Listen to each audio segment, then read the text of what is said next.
سلام بچه، حالتون چطوره؟ به چنل ترفند باکس خوش اومدید. توی این ویدیو قراره بهتون بگم سیف سرچ چیه و چطوری میتونید با چند روش غیر فعالش کنید. پس بدون معطلی بریم سراغ ویدیو.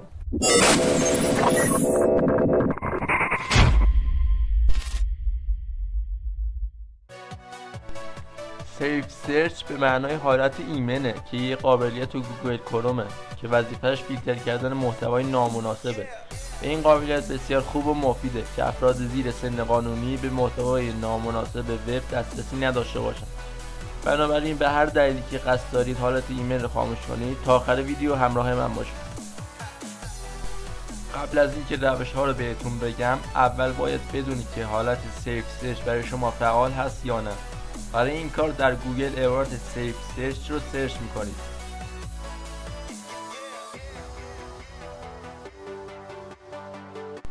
همونطور که میبینید سیف سرچ فعاله. حالا بریم سراغ روش ها. اگه تا این لحظه از ویدیو خوشتون اومد، ویدیو رو لایک کنید و برای حمایت از ما کافیه دکمه سابسکرایب رو بزنید و زنگوله بغلش رو هم فعال کنید تا اولین نفر از ویدیوهای ما باخبر بشید. روش اول، روی سه نقطه گوگل کلیک کنید، بعد به بخش تنظیمات،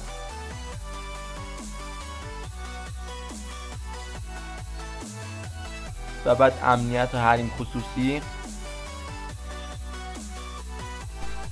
و بعد بخش امنیت. حالا صفحه رو اسکرول کنید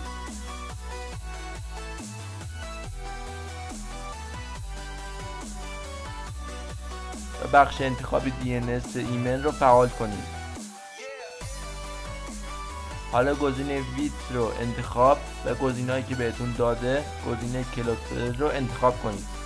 حالا مرورگر رو کامل ببندید و دوباره بررسی کنید که حالت ایمیل غیر فعال هست یا نه. روش دوم، در گوگل عبارت blockavoid.net رو سرچ کنید.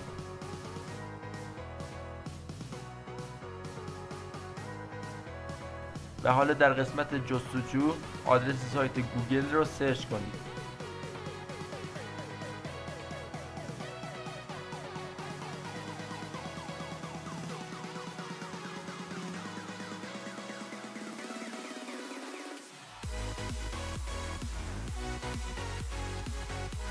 و حالا بدون هیچ فیلتری در گوگل جستجو کنید.